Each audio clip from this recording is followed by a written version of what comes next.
If you're like me, once upon a time, I was confused too between what's the difference between a Land Cruiser and a Land Cruiser Prado. Yeah, basically, the Land Cruiser is a totally separate vehicle. The Land Cruiser Prado, or it's a Lexus GX in America, it basically shares the same platform as the Fortuner, Hilux, and FJ Cruiser.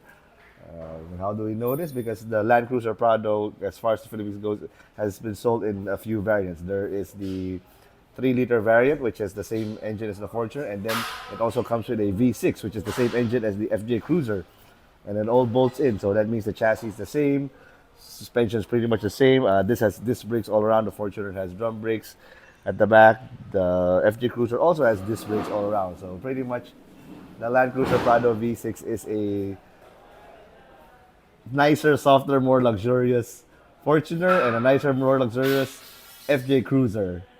Usually these things are almost always four-wheel drive also, so full-time four, which the FJ isn't.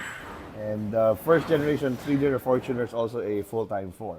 So as you can see here on the dyno, we have all four wheels on the pod. So yes, this is a full-time four-wheel drive, and there is no selectable switch for two-wheel drive, four-wheel drive.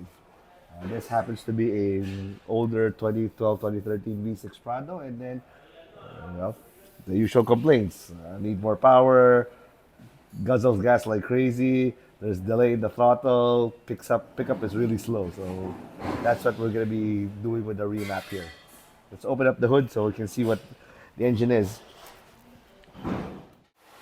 And there it is. Yes, it is exactly the same engine as the FJ Cruiser. It's a 4-liter V6, and this engine is also found in the US spec Toyota Tacoma, which we don't get here. Americans don't really get diesel pickups. They all get either V6 or for the mid-size pickups and V8 for the full-size pickups. There's an even bigger brother for the Toyota pickup, which is the Tundra, which is available in America, not available here, and of course the big F-150. There's a Ranger in America that has a EcoSport V6 also. Yeah, so again, same engine, for full-time four-wheel drive. Yes, we can remap it, but here's the thing: the later generation ones that still come with the V6, meaning 2020, 21, and up, chances are, as far as there's probably not a remap for that one, because well, the guys who do supply the maps for Toyota haven't got around doing it either. Number one, they don't do bother doing it anymore because it's not really a very, very popular selling model. Even in other countries, the diesel is the one that sells a lot more. So for that, we have only one option, which is unit ship. So again, if you have a V6 Prado, it's either remap or unit ship. And if it's unit ship, only we can do it. We've done several already. 21 up V6 Prados. They went to everybody and all the shops in the country, said nobody can remap it. So they only come to us.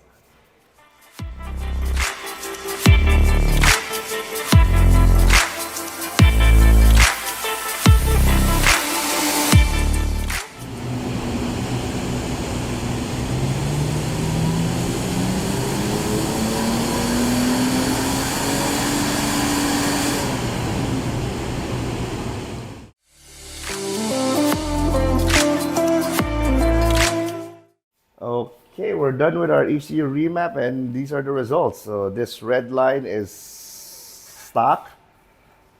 So it's a 188 horse at 5,800 RPM. So that's peak power.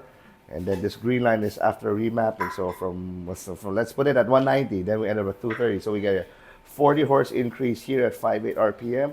At 2,200 RPM, we get, it's about 70 to 100, so it's about 30 horse. It's around 8, that's about 90 to 125. It's also about 30 horse, 20 horse, 30, 35, 40 horse. So average wise, we're looking at 30 to 35 horses total average throughout the entire RPM band. Same thing with torque. We went from 260 to 325. So that's about 60 Newton meters more. If you average this entire thing out, you're looking at about 45, 55 Newton meters total. And like I mentioned a while ago, the delay is gone. You should see slightly better mileage, usually 8 to 10%, because the reason that happens is you don't have to step on the pedal as much anymore to get the speed that you want. So less pedal equals less consumption. Because again, most of you guys don't seem to realize you never drive your car at full power. 99% of the time, you're only doing 30% of what the engine is capable of. Out of 100 people I ask her how many times have you brought your car to red light, 99 of them said never. So maximum power is made at red line, which is 5,800. So if you're nowhere near that, don't worry. There's no effect in engine longevity whatsoever, because again, you're not racing the engine and you're not at maximum power all the time. In fact, probably for the life of the normal street car, you're at full throttle maybe what 0.1% of the entire time.